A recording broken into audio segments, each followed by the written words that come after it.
Hello दोस्तों, स्वागत है आपका एसपी क्लासेज में। मैं हूं विजय कुमार और आज हम विज्ञान में जो हम विज्ञान का सीरीज चला रहे हैं, जो हम लोग विज्ञान पढ़ रहे हैं, क्लास 10 का साइंस पढ़ रहे हैं, उसमें आज का हमारा टॉपिक है उत्तल दर्पण द्वारा प्रतिबिंब का बनना। आज हम देखेंगे कि उत्तल दर्पण की सहायता से प्रतिबिंब कहाँ बनता है, वस्तु कहाँ होती है तो प्रतिबिंब कहाँ बनता है। इसका 3 रूल है। जैसे हमने अवतल दर्पण में पढ़ा था रूल, वही सेम रूल है।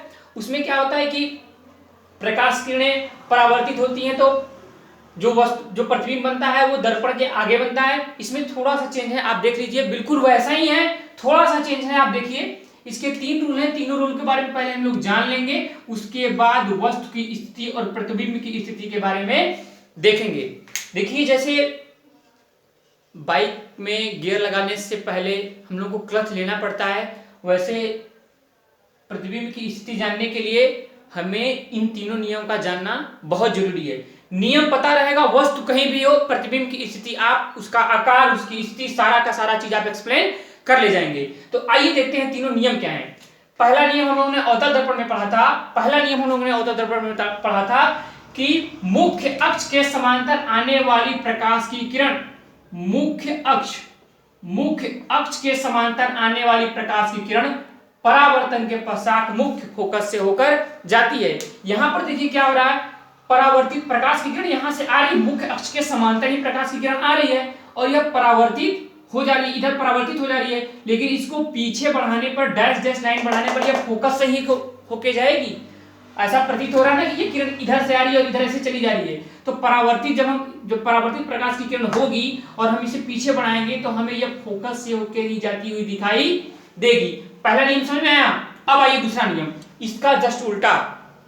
दूसरा नियम था कि फोकस से होकर आने वाली प्रकाश की किरण परावर्तन के पश्चात मुख्य अक्ष के क्या हो जाती है, समांतर हो जाती है। मुख्य अक्ष के क्या हो जाती है, ये हमारा मुख्य अक्ष है, मुख्य अक्ष के समांतर हो जाती है। मुख्य अक्ष हमारा ये मुख्य अक्ष और यह प्रकाश की किरण है। यह प्रकाश की किरण जो है यह फोकस पर ही आना चाहती थी, लेकिन पीछे क्या था, उत्तल दर्पण के पीछे क्या था, पीछे क्या होता है, कलई होती है या चांदी की पॉलिश होती है। इसकी वजह से यह यहां से परावर्तित हो जाएगी और मुख्य अक्ष के क्या हो जाएगी, समांतर हो जाएगी। यह हमारा दूसरा नियम, पहला नियम, दूसरा नियम। तीसरा नियम था वक्रता केंद्र से होकर आने वाली प्रकाश की किरण परावर्तन के पश्चात पुनः अपने ही मार्ग से वापस लौट जाती है। यह हमारा वक्रता केंद्र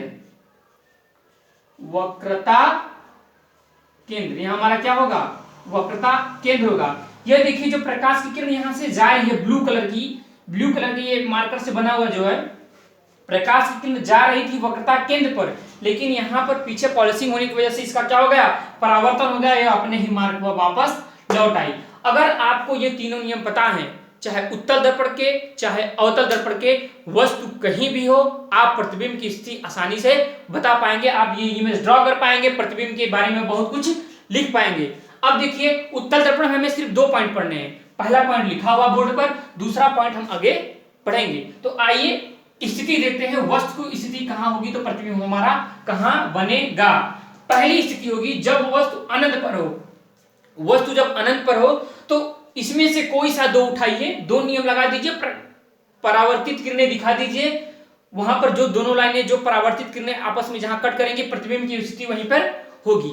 आइए इस डायग्राम से समझते हैं कि कहां पर प्रतिबिंब की स्थिति होगी। देखते हैं पहला जो नियम था, हम पहला और दूसरा नियम लगाते हैं। पहला नियम क्या था, मुख्य अक्ष के, ब्लू वाली लाइन देखिएगा, मुख्य अक्ष के समांतर आने वाली प्रकाश की किरण परावर्तन के पश्चात मुख्य फोकस से होकर जाती है या फिर जाती हुई प्रतीत होती है। यहां पर देखिए ब्लू वाली लाइन देखिए, यह मुख्य अक्ष के समांतर, बिल्कुल मुख्य अक्ष के समांतर किरण जा रही है और यहां पर क्या होगा, यहां पर यह परावर्तित हो जाएगी और इसको पीछे बढ़ाने पर यह कहां पर कट करेगी, फोकस पर कट करेगी या फिर कट करती हुई इसमें प्रतीत होती है। उत्तल दर्पण में हमें लाइनें कट नहीं करती, हमें कट करती हुई प्रतीत होती है। हमें किरणें पीछे आगे पीछे बढ़ाकर कट करानी पड़ती हैं। दूसरा नियम देखिए, दूसरा नियम यही था, जस्ट इसका उल्टा, कि मुख्य फोकस से होकर आने वाली प्रकाश की किरण परावर्तन के पश्चात मुख्य अक्ष के समांतर हो जाती है। तो ये रेड वाली लाइट आप देखिए, रेड वाली जो किरण है यह आ तो फोकस पर ही रही थी, लेकिन पीछे पॉलिशिंग होने की वजह से यह क्या हो गई, परावर्तित होगी और परावर्तन के पश्चात क्या हो जाती है, मुख्य अक्ष के समांतर हो जाती है। और इन दोनों लाइटों को अगर हम आगे पीछे बढ़ाएंगे तो यह दोनों की दोनों किरणें कहां पर कट करेंगी, फोकस पर कट वास्तव में नहीं करेंगी, इनको कट कराया जाता है, इनको आपस में मिलाया जाता है। तो यहां पर जब ये दोनों किरणें कौन सी हैं, परावर्तित हैं, परावर्तित किरणें, और परावर्तित किरणों से ही हमारा प्रतिबिंब बनता है। तो देखिए प्रतिबिंब के बारे में हम क्या क्या कह सकते हैं, प्रतिबिंब के बारे में हम क्या क्या कह सकते हैं,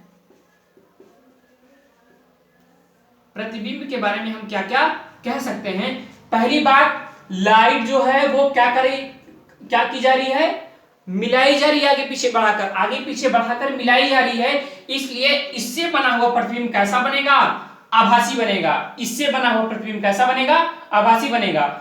और वस्तु से बहुत छोटा, अनंत पर रखी हुई वस्तु ना, वस्तु अनंत पर रखी हुई है तो कहां, बहुत फोकस पर बनेगा। यहां पर फोकस, एक बात और लिख सकते हैं कि फोकस पर बनेगा, फोकस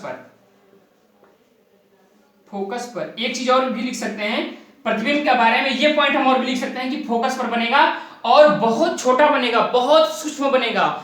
अनंत पर रखी हुई वस्तु उत्तर दर्पण के सामने फोकस पर प्रतिबिंब बनाएगी और बहुत ही छोटा बनाएगी, अत्यंत छोटा, बहुत छोटा, वस्तु से बहुत छोटा। दर्पण के पीछे या देखिए दर्पण के सामने तो ये है ना, दर्पण के सामने वस्तु कहीं रखी हुई थी, लेकिन जो प्रतिबिंब बन रहा है वो कहां बन रहा है, दर्पण के पीछे बन रहा है। और क्या, सीधा बनेगा। उत्तल दर्पण से प्रतिबिंब जब वस्तु अनंत पर हो तो कैसा बनेगा, सीधा बनेगा, फोकस पर बनेगा। तो इतनी बातें हम इस स्थिति में आसानी से लिख सकते हैं। इसको समझने के बाद, इन तीनों रूल को समझने के बाद, यकीन मानिए अगर आपको रूल पता है तो वस्तु कहीं भी रखी हो आप डायग्राम ड्रॉ कर पाएंगे, कोई दिक्कत नहीं होगा। इसका आप स्क्रीनशॉट लीजिए। उसके बाद दूसरी स्थिति देखते हैं कि वस्तु कहां होगा तो उसका प्रतिबिंब कहां बनेगा।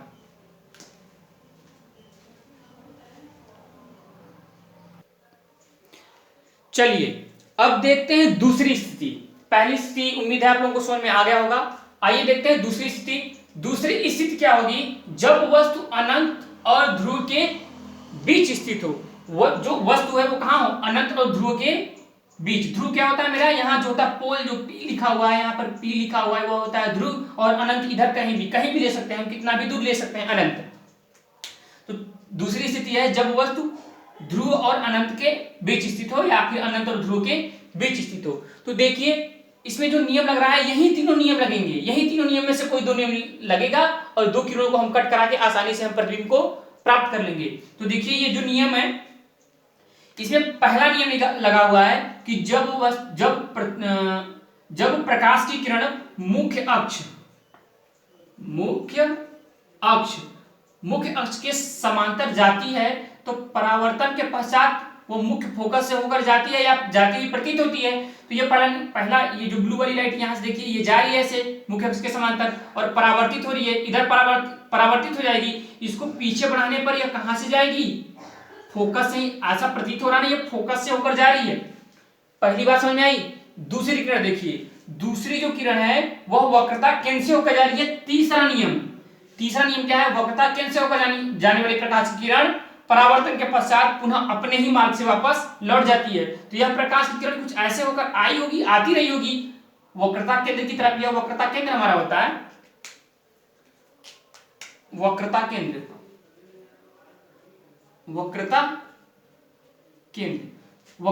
की तरफ आ रही होगी, लेकिन यहां पर ये मिरर है ना, दर्पण है ना, तो इसको क्रॉस नहीं कर पाएगा, तो यह पुनः अपने ही मार्ग से वापस लौट जाएगी। तो ये देखिए दोनों जो किरणें हैं, परावर्तित किरणें हैं, उनको आगे पीछे बढ़ाने पर ये यहां कहीं कट कर रही हैं, यहां, और जहां पे कट करेंगी यहां से चली थी और यहां पर कट कर रही हैं। तो अगर वस्तु का नाम और ए बी ऐसे दे दें तो जो प्रतिबिंब बनेगा हमारा ए डैश और बी डैश बनेगा। कैसा बनेगा, प्रतिबिंब की स्थिति के बारे में हम क्या कह सकते हैं, ये देखिए जो हमारा प्रतिबिंब है वो फोकस व ध्रुव के बीच बनेगा। देखिए फोकस यहाँ है और ध्रुव यहाँ है, तो यहीं कहीं बना है, इसी के बीच में कहीं बनेगा, इसी के बीच में यहाँ कहीं भी बन सकता है, लेकिन इन्हीं के बीच में बनेगा। तो ये क्लियर हुआ कि ध्रुव और फोकस के बीच बनेगा, पहली बात। दूसरी बात, आभासी बनेगा। आभासी क्यों बनेगा? क्योंकि प्रकाश किरणों को आगे पीछे मिलाकर कट कराया जा रहा है, इसीलिए आभासी बनेगा। सीधा बनेगा, आप देख सकते हैं कि इसमें प्रतिबिंब कैसा बना है, सीधा बना है, वस्तु से छोटा बनेगा। इतनी बातें हम इस स्थिति में कह पाएंगे। और उत्तल दर्पण में हमें यही दोनों स्थिति पढ़नी थी, यही हमसे दो स्थिति पूछता है। अवतल दर्पण में कितनी स्थितियां हैं? 6 स्थितियां हैं। और उत्तल दर्पण में कितनी स्थिति है? 2 स्थिति है। अभी हम लोगों ने इस लेक्चर में ये पढ़ा, इसके पिछले लेक्चर में हम लोगों ने इन 6 कंडीशनों को पढ़ा था। अगर आप ये नहीं पढ़े होंगे तो आपसे रिक्वेस्ट है पहले ये पढ़ लीजिएगा, इसका नियम है, इसका नियम पढ़ लीजिएगा, इसके बाद ये पढ़िएगा, इसके बाद इस लेक्चर को पढ़िएगा, बहुत मजा आने वाला है। और ये देखिए एक बहुत ही मजेदार ट्रिक, यह क्या है? यहां पर देखिए लिखा हुआ है अवतल और अवतल दर्पण लिखा हुआ है, और यहां पर क्या लिखा है? उत्तल। यह कितने अक्षर का है? 4 अक्षर का। कितने अक्षर का? 4 अक्षर का। तो जो प्रतिबिंब बनेगा वो भी 4 अक्षर का ही बनेगा। कैसा बनेगा प्रतिबिंब? कैसा बनेगा? तो 4 अक्षर का क्या होता है? वास्तविक। और उत्तर कितने अक्षर का है?